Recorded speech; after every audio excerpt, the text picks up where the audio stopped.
Встреча с председателем Высшего совета Всемирного Абхазо-Абазинского конгресса Мусой Экзековым в Агу проходила в два этапа. Сначала в кабинете ректора Алеко Гварами, а затем уже с преподавателями и студентами. 2 часа проходило это общение. Говорили в основном педагоги. Рассказывали, какой большой вклад внес в развитие абхазской науки и, в частности, университета Мусой Экзеков. Главное – это желание и возможность вместе творить. Вместе делать уже нашу, уже современную историю. В этом наши помыслы едины, в этом наше рвение одно. В любом деле, когда процесс пошел, уже более зримыми становятся, кристаллизуются и будущие планы. И планы Конгресса тоже должны, конечно, расширяться. Из тактических они превращаются в перспективные. Многие вспоминали, как познакомились с председателем Высшего совета ВАК. Например, художник Нугзар Логуа познакомился с Мусой Экзековым заочно, когда возглавлял Министерство культуры. Тогда меценат помог возвести памятник погибшим в Тамышской операции бойцам.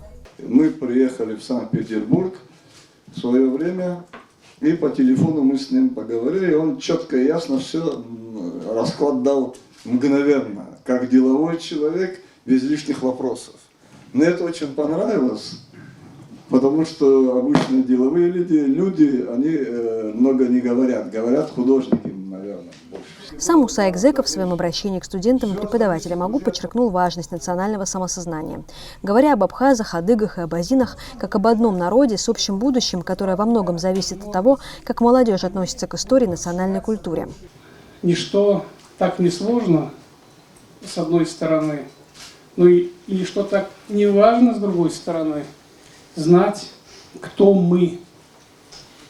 Вот когда мы по-настоящему отвечаем, кто мы, где мы находимся, что с нами происходит, точку отсчета и куда мы хотим идти, это уже большой успех. Потому что мы осознаем, в зависимости от того, что мы хотим достигать, сколько нам еще нужно трудиться, чему нам еще нужно учиться. И вот мы вместе с университетом уверенно можем ответить на эти очень важные, судьбоносные вопросы для каждого из вас. Члены делегации Конгресса поблагодарили ректора АГУ академика Алеко Гварами за то, что он поддерживает связи между представителями народа абаза. Да, мы можем говорить, мы один народ, у нас одна история, но если не будет чисто человеческого общения, если дети не будут приезжать на абазинские игры, на День культуры народа Абаза, который, начиная с утра и до позднего вечера, превращается в большой праздник, я не знаю, здесь есть участники, наверное, они вам рассказывали после возвращения, то мы можем потерять ту нить, или нить может немножечко ослабнуть, и уже будет не то отношение. Огромное вам спасибо за то, что вы отправляете не только преподавателей и студентов.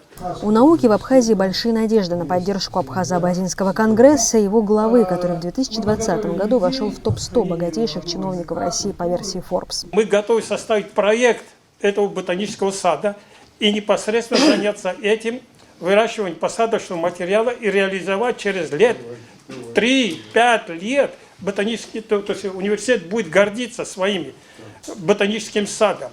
Это же было бы прекрасно. Так вот, конкретный пример, огромная просьба